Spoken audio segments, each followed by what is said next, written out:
Boldogság, gyere haza, késő van. Nyugi, nem éneklek, attól jobb lesz ez. A boldogság tanulható. Mennyit mosolyogsz egy nap? Hányszor vagy hálás? Minek tudsz örülni? Hányszor dühöngsz? Hányszor vagy mérges? Hányszor bosszankodsz? Minek azt szeret, igaz? Tehát a boldogság az nem azt jelenti, hogy soha nem ér téged semmi rossz, és soha, de soha nem reagálsz dühösen, bosszúsan, negatívan, stb. Mert akkor már nem boldogság lenne, hanem egy bekorlátozott skatuja, hogy ennek, ilyennek kell történni, és hogy elérhetetlen ideál lenne. Nem erről van szó. Viszont, hogyha nem adod át magad az érzésnek, és nem adod ki a dühödet, haragodat, az elfojtáshoz vezethet. Tehát nyugodtan engedd meg magadnak. Ha kell, csapj az asztalra.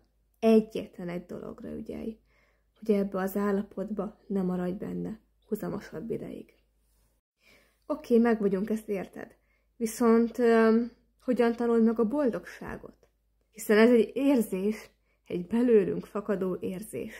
Na most erre fogok elhozni nektek pár tippet. Mosolyogj! Kezd el! Az agyad nem fogja tudni, hogy miért vagy boldog. Tehát nem kell neki, hogy valós esemény miatt legyél boldog, vagy egy olyan esemény miatt, ami csak a gondolataiba játszódik le, ugyanúgy megtermeli a boldogsághormont. Ugyanúgy. Bizonyára az én videóimban is szoktátok látni, hogy esetek 99,9%-ában mosolygok, vagy legalábbis igyekszem.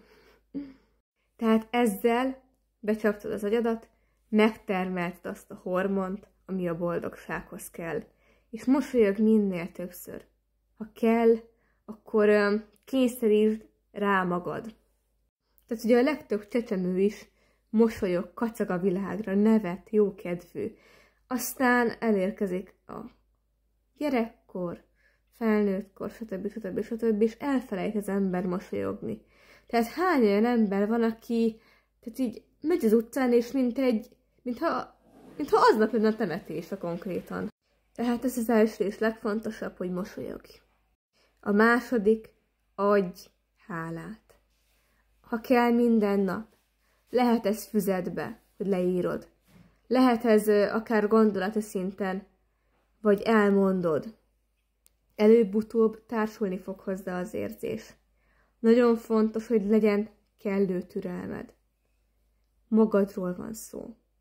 Magadra mindig legyen időd, türelmed és energiád. Írd le, hogy miért vagy hálás. Bármiért hálás lehetsz. Hálás vagyok azért, mert süt a nap. Hálás vagyok azért, mert van mit ennem. Hálás vagyok azért, mert tudtam ma fürödni. Igen, alapvető dolgokért is lehetünk hálásak. Lássátok az én példámat. Aztán előbb-utóbb beletehetsz olyan gondolatokat, amik még nem történtek meg veled. Például, hogyha a boldogságoddal vannak elakadások, akkor nyugodtan írd le, hogy hálás vagyok azért, mert boldog vagyok. Hálás vagyok azért, mert a boldogság érzésének átbírom magam adni. A harmadik tippem sem fog nagy részben eltérni az eddigiektől, ez lényegében vizuális gyakorlás lesz. Lehet mellé gyertya, hogyha te úgy látod jónak, de elengedhető. A lényege annyi, hogy vagy egy belső utazásként elképzeled, tehát elképzeled azt az éned, aki a legboldogabb. Nem kell tárgyakhoz kötni, nem kell emberekhez kötni, de kötheted. Hogyha neked mondjuk a kisállat okoz örömet, vagy ahogy a legjobb barátod okoz neked örömet, vagy mondjuk egy ékszer okoz neked örömet, és valódi örömet okoz, akkor nyugodtan kötheted ahhoz is. Előbb-utóbb el fogod engedni, de egy kapaszkodó egy támponnak tökéletes. Tehát a lényege, hogy elképzeled azt, ami neked örömet okoz, és ezt az érzést a lehető legtöbb ideig fenntartod. Nem bejön közbe gondolat, de igyekezz pozitívvá formálni, bármilyen gondolatos legyen az. Az utolsó tipp, amit ide vennék, ugye lényegében az önismeret. hogy milyen traumákat hozunk, milyen blokkokat hozunk, akár tudat alatt, akár tudatosan, de hogy miből indulunk ki, mi az alap.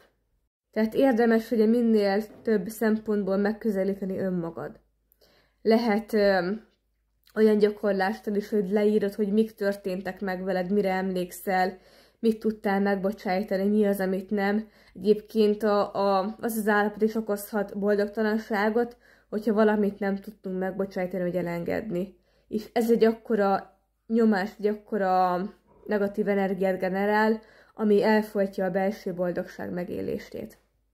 Használhatsz ásványt is, bármilyen szimbólumot, viszont azt kell értened, hogy amíg nagyobb benned az az érzés, ami a boldogságodat gátolja, addig ezek az eszközök fognak hatni, viszont lassan.